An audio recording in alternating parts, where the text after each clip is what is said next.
Hello guys, कैसे हैं आप लोग। उम्मीद करता हूं कि तमाम दोस्त और भाई खैरियत से होंगे। आपका दोस्त आपका भाई मोहम्मद आसिफ बर्ड आपको खुशामदीद कहूँगा। मार्केट अपडेट के साथ आपके सामने हाजिर हैं और यहां पर क्रिप्टो मार्केट को दोस्तों जल्दी से कवर करेंगे। छोटी सी वीडियो होगी, ज़्यादा लंबी नहीं होगी, डिटेल में नहीं जाएंगे ज़्यादा। और ऑलरेडी मैंने कल जो है डिटेल से वीडियो बनाई हुई है जहाँ पर मैंने मार्केट के बारे में कम्प्लीटली आपको बताया हुआ है कि कौन कौन से लेवल हैं हमारे पास। तो अगर आपने नहीं देखी वीडियो तो मैं भी पिन कर दूंगा, उसको भी देख लेना। अभी दोस्तों सूरत हाल ये चल रही है कि बिटकॉइन एक रेजिस्टेंस फेस कर रहा है और काफ़ी स्ट्रांगली फेस कर रहा है। इसको मैंने कल आपको बताया भी था कि वीकली के अंदर हमारे पास एक लिक्विडिटी ट्रेंड लाइन है, उसकी रेजिस्टेंस मिल रही है। इसके अलावा हिस्ट्रिकली भी ये काफ़ी हार्ड रेजिस्टेंस जोन है और बिटकॉइन काफ़ी दफ़ा यहाँ से रिजेक्शन ले चुका है। आप कहाँ कहाँ पे रिजेक्शन ले चुका है मैं आपको जल्दी से चीज़ दिखाता हूँ। तो पहले दोस्तों जो हमारे ट्रेंड लाइन ड्रॉ की हुई मैंने आपको दिखाई दे रही होगी, ट्रेंड लाइन की बात कर रहा हूँ मैं। तो यहाँ पर आपको दिखाई दे रहा होगा कि वीकली टाइम फ्रेम के अंदर बिटकॉइन ने इसी एरिया से जब एक बहुत लंबी एक डंप लेके विक मारी थी 17,000 की रेंज तक, तो इसी ट्रेंड लाइन से बिटकॉइन ने फर्स्ट टाइम जो है वो सपोर्ट ली थी और उसके बाद फिर ऊपर इस तरीके से काफ़ी एक अच्छा पंप हमें उस वक्त एक देखने को मिला था, जिसे हम लोग एक मेगा बेयर रैली भी कह सकते हैं।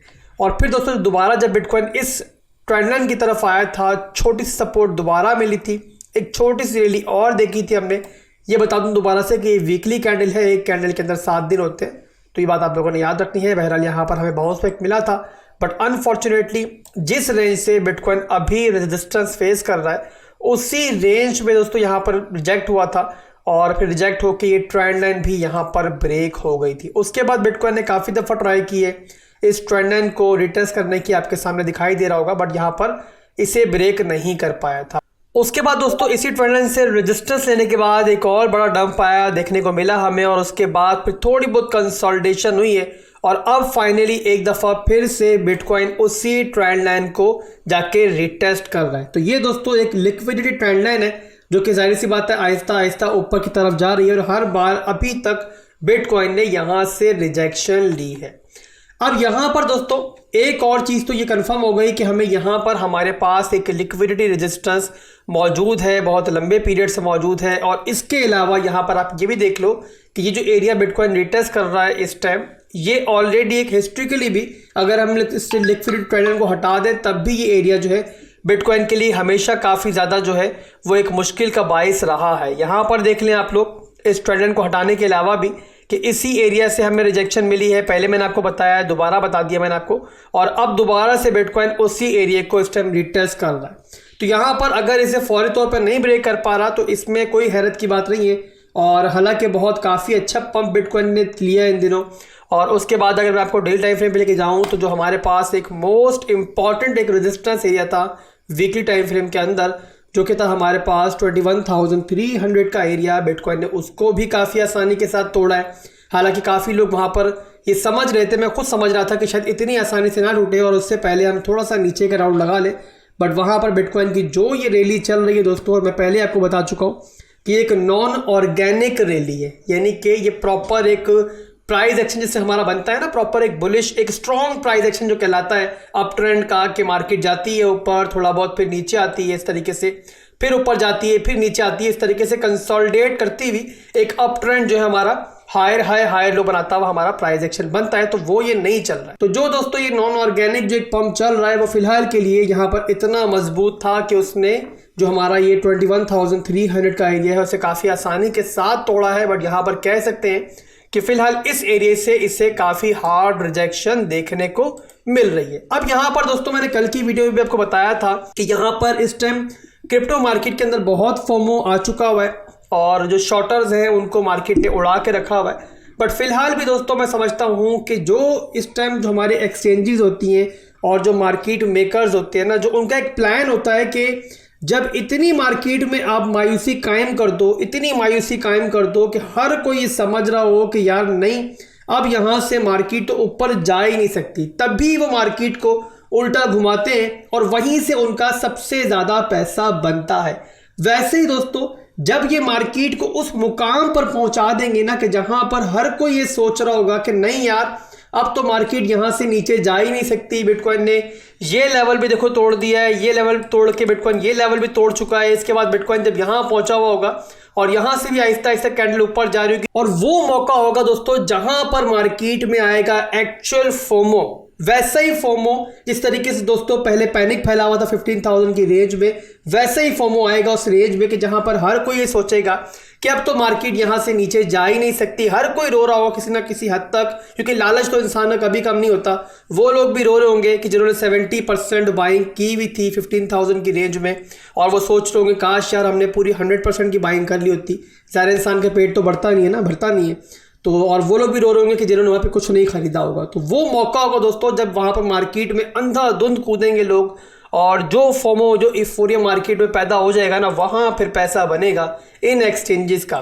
तो यहाँ पर दोस्तों फिलहाल मैं एक्सपेक्ट कर रहा हूँ कि 23,000 का जो एरिया है वो आपको आने वाले दिनों में टूटता हुआ दिखाई दे सकता है। और उससे पहले अगर बिटकॉइन नीचे की सपोर्ट्स को जाकर रिटेस्ट करता है, इवन 1-2 विक्स मारता है और फिर दोबारा आके अपना जो हमारी सपोर्ट है 21,300 की, इसको रिक्लेम करता है, तो वो एक लॉन्ग की अपॉर्चुनिटी होगी सीधी सीधी।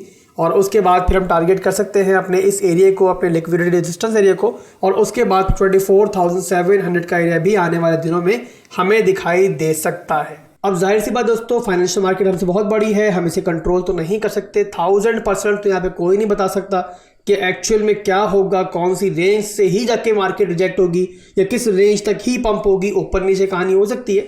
बट एट द एंड जो हमारे एनालिसिस है, हमारी गट फीलिंग है, हमारा एक्सपीरियंस है, उन सबको मिलाकर हम आपको ये अपने एनालिसिस देते हैं। और अल्हम्दुलिल्लाह यहाँ पर अगर आप देखो शुरू से लेकर मेरा ट्रैक रिकॉर्ड देखो कि जब मैंने आपको यहाँ पर एक टॉप आया था 69,000 का, वहाँ से मार्केट ब्रेक हुई थी, हमने वहाँ पे एग्जिट किया था।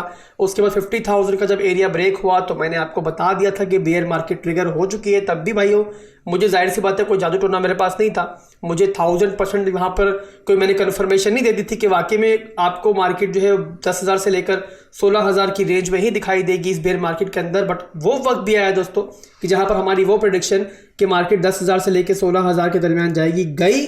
बट वही बात दोस्तों कि 70% बाइंग हमने की हुई है और 30% बाइंग अभी भी हमारी बाकी है। पहले दोस्तों ये बात गिरा से बांध लेनी है कि एट दी एंड बड़े से बड़ा इस क्रिप्टो मार्केट में चीता भी होगा ना, तो वो है एक एनालिस्ट, वो जादूगर नहीं है, वो मार्केट को कंट्रोल नहीं करता। तो बहरहाल दोस्तों यहाँ पर जो मैं एक्सपेक्ट कर रहा हूँ मैंने आपको बता दिया, जो सिनेरियो बनता हुआ मैं देख रहा हूँ आने वाले दिनों के अंदर मैंने आपको समझा दिया है। और साथ में दोस्तों आपको लेवल्स भी बता दी कि कौन कौन से लेवल्स से आपको रेजिस्टेंस मिल सकती है और इसके अलावा कौन कौन से एरियाज से आपको सपोर्ट मिल सकती है। तो यहाँ पर इस चीज़ के लिए आप लोगों ने रेडी रहना है। एक और सवाल जो आजकल बहुत हो रहा है और यहाँ पर मेरी वीडियो से कमेंट सेक्शन में मैं कभी कभी देखता हूँ, वहाँ पर जाहिर सी बात है जवाब नहीं दे पाता, आपको समझा नहीं पाऊँगा, आपको समझ में नहीं आएगी, इतनी तफसील से बात भी नहीं हो पाएगी। तो मैंने सोचा कि इस वीडियो के आखिर में एक ही दफ़ा आसान सी ज़ुबान इस्तेमाल करते हुए आपको समझा दी जाए, और उसके बाद कोई आपसे भी सवाल करे तो आप भी उससे समझा पाओ कि क्या बेयर मार्केट जो थी हमारी वो ख़त्म हो चुकी है, क्या एक नया बुल रन अब स्टार्ट हो चुका है। तो यहाँ पर दोस्तों आपको समझना होगा कि 69,000 की जब हमारा टॉप बना था और उसके बाद जब डंप स्टार्ट हुआ था 15,000 की रेंज तक बिटकॉइन पहुँचा है। क्या ये कोई 8-10 हज़ार का सफ़र था? ये बहुत लंबा सफ़र था जो बिटकॉइन ने तय किया है, और लगभग 80 to 85% अगर हम टॉप को देखें तो वहाँ से बिटकॉइन ने डंप किया है। ऑल्ट कॉइन्स तो कोई कुछ कह नहीं सकते, वो तो तबाह बर्बाद हो गए उसके बाद। अब आप लोग दोस्तों मुझे बताओ कि जब उसके अलावा भी जब वहाँ पे टॉप बनने के बाद जो पहला हमारा मार्केट स्ट्रक्चर ब्रेक हुआ था, यानी कि जो हमारा एक अप ट्रेंड चल रहा था वो ब्रेक हुआ था 7-8 हज़ार के वक्फे से, आई थिंक वो हुआ था। तो वहाँ पर याद करो कोई बड़े से बड़ा गुरु, कोई बड़े से बड़ा चीता उस टाइम का क्रिप्टो मार्केट का, ट्विटर पे कह लो, यूट्यूब पे कह लो, क्या कोई ये बात कर रहा था कि आपको यहाँ पर 20,000 की रेंज से नीचे बिटकॉइन दिखाई देगा, कभी यहाँ पर आपको 16,000 की रेंज में बिटकॉइन दिखाई देगा? कोई नहीं कर रहा था, वहाँ पर किसी के वहमो गुमान में भी नहीं था। और इवन दोस्तों मैंने भी आपको वहाँ पर 69,000 की रेंज से जब मार्केट गिरी थी, आई थिंक 65,000-64,000 के रेट पर पहुँची थी, तब मैंने भी आपको कन्फर्मेशन कोई नहीं दी थी। 59,000 की रेंज तक भी मैंने कोई कन्फर्मेशन नहीं दी थी। और मैंने पहली दफ़ा जो प्रॉपर तरीके से आपको मैं कह सकता हूँ कि कॉन्फिडेंस से मैंने बताया था आपको, और शायद मैं पहला ही बंदा था इस पूरी मार्केट के अंदर जिसने बताया था अपने व्यूअर्स को कि मेरे भाइयों बेयर मार्केट कन्फर्म हो गई है। वो 50,000 का ऊपर का रेंज थी, आई थिंक 52,000-53,000 की रेंज थी, जहां पहली बार मैंने आपको बताया था कि अब जो है बेयर मार्केट स्टार्ट हो गई है। जो आपके पास है प्रॉफिट में है या माइनर लॉस के अंदर, उसको बेचो और फिर नीचे के जो लेवल्स हैं उनका वेट करो आहिस्ता आहिस्ता मेरे भाइयों। फिर मैंने आपको एक थोड़ी ब्रॉड सी रेंज भी दी थी, आई थिंक जब मार्केट 40,000 पे चल रही थी तो मैंने आपको बताया था कि आपको बिटकॉइन आने वाले वक्तों के अंदर 20,000 से नीचे दिखाई देगा। जब मार्केट मजीद नीचे आई 30,000 की रेंज में आई, तब जाकर मैंने कहीं आपको और एक छोटी सी रेंज दी कि अब मार्केट आपको 10,000 से लेके 16,000 के दरमियान कहीं पर आपको इस मार्केट का बॉटम दिखाई दे सकता है। और एक वक्त आया दोस्तों कि जब हमने 10,000 से 16,000 के दरमियान का हिस्सा यानी कि 15,000 का भी हिस्सा देखा। मैंने तब भी आपको कहा था कि हम SIP कर रहे हैं, 70% की SIP हमने कर ली थी, 30% हमारी स्टिल बाकी थी और हम एक्सपेक्ट कर रहे थे कि 12,000 तक मार्केट हमें दिखाई दे सकती है। और वहीं से दोस्तों मार्केट ने फिर एक रिवर्स लिया और ये 7 से 8,000 डॉलर का बड़ा जबरदस्त पंप हमें देखने को मिला, जहां पर सिंगल कैंडल्स के अंदर हमने ये पंप देखा है। फोमो मार्केट में बहुत जबरदस्त आ चुका है। बट क्या आपको लगता है कि इस बेयर रन के बाद एक 7 से 8,000 का पंप जो है वो काफ़ी है बुल रन की कंफर्मेशन देने के लिए, जहां पर बेयर रन की कंफर्मेशन इन फेक गुरुज को 30,000 डॉलर के डंप के बाद भी नहीं मिली। मुझे अभी भी याद है कि 31,000 की रेंज में भी लोग बातें कर रहे थे कि बाय द डिप इसी रेंज से पंप हुआ था, मार्केट ऊपर जाएगी। तब याद होगा आपको, मैंने आपको कहा था कि भाइयों से जो है बेच दो, लालच मत करो और मार्केट आपको 20,000 की रेंज में दिखाई देगी। तो मेरे भाइयों, आप लोगों को समझना है कि जो आपके इर्द गिर्द यहाँ पे नारे लगा रहे हैं ना 7 से 8,000 डॉलर के पंप को देख के कि अब आप लोग बेयर रन को भूल जाओ, अब आप यहाँ पर 15,000 डॉलर को भूल जाओ, तो पॉसिबल है कि 15,000 डॉलर आपको कभी दिखाई ना दे। ये पॉसिबिलिटी है, मैं हरगिज़ इनकार नहीं कर रहा। बट यहाँ पर साथ में ये भी एक सच्चाई है, हकीकत है कि वो तमाम लोग जो इस टाइम एक बुल रन के नारे लगा रहे हैं उनको खुद को नहीं पता कि यहाँ पर बुल रन की कंफर्मेशन हुई है या नहीं हुई है। वो लोग हैं जो एक रेड कैंडल के साथ बेयर हो जाएंगे, एक ग्रीन कैंडल के साथ बुलिश हो जाएंगे। यहाँ पर मार्केट जब 25,000 से गिरेगी ना, और यहाँ तक कि दोस्तों जब मार्केट का स्ट्रक्चर ब्रेक ना भी हुआ और एक बड़ा डंप को दिखाई दे गया, तो उन सब ने दोबारा ये नारे लगाने स्टार्ट कर देने हैं कि अब मार्केट दोबारा 10,000 पे जाएगी। तो इस तरीके से दोस्तों ये मार्केट वर्क नहीं करती है। अगर 8 से 10 साल का टाइम कोई भी इस मार्केट में गुजार चुका है तो सैकड़ों बेयर रन हमने देखे हैं और कई दफा ऐसी मेगा रैलीज हमने देखी है। हमने कई दफा देखा है कि यहाँ पर लेवल्स टूटते हैं, लेवल्स तोड़ के मार्केट में एक पूरा एक फोमो क्रिएट किया जाता है और वहीं से मार्केट जो है एक बड़ा डंप जो है लेती है और फिर एक नया बॉटम बनता हुआ दिखाई देता है। तो यहाँ पर दोस्तों फाइनल वर्डिंग के अंदर मैं आपको बताना चाहूंगा कि ना तो इस टाइम यहाँ पर कोई बुल रन कंफर्म हुआ है और ना ही ये कंफर्म हुआ है कि बुल रन यहाँ से नहीं आ रहा है। हम लोग न्यूट्रल जोन के अंदर है। आपको याद होगा मैं वहां पर चीख रहा था कि जो आप लोग सुपर बेरिश मोड के अंदर चल रहे हो अपने गियर्स को तब्दील करो, न्यूट्रल में आ जाओ, बाइंग लाजमी करो, SIP करो। 70% बाय में कर चुका हूं दोस्तों। मैं इसीलिए आपको न्यूट्रल वैल्यू के अंदर लेकर आ रहा था, न्यूट्रल मोड के अंदर लेकर आ रहा था और बार बार आपको दोस्तों क्लियर वर्ड में वहां पर यह भी समझा रहा था कि डॉट बॉटम को कोई प्रेडिक्ट नहीं कर सकता। एक ही तरीका है बॉटम को कैश करने का और वो है दोस्तों कि आप लोग SIP करो, पार्ट से बाय करो। और अब वो मौका है कि अगर किसी ने कुछ बाय नहीं किया हुआ तो फौरी तौर पे बाय करो। मैंने क्लियर कट वहां पर कहा था कि फौरी तौर पे कुछ ना कुछ बाय करो।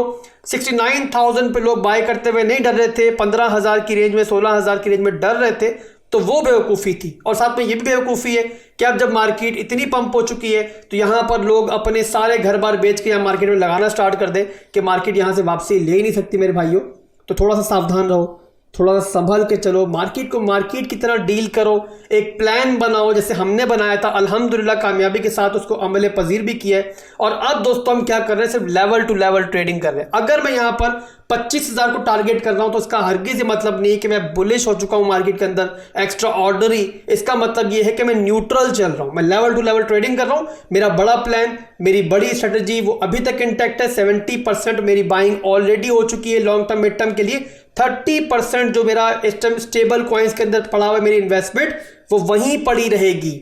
या तो मुझे बॉटम दिखाई देगा तब मैं बाय करूंगा, अदरवाइज 30% मेरा कैश में रहेगा। अगर बुल रन आ भी गया तब भी मैं कामयाब हूं और अगर दोबारा बॉटम दिखाई देता तब भी मैं कामयाब हूं। इसे कहते हैं दोस्तों एक परफेक्ट प्लान और विन विन सिचुएशन। उम्मीद करता हूं दोस्तों कि वीडियो पसंद आई होगी। आपके तमाम जो इस टाइम आपके जहन में बातें थी, जो आपकी उलझने थी, वो क्लियर हो गई होंगी। भाई को दुआ में याद रखिएगा। अल्लाह हाफिज।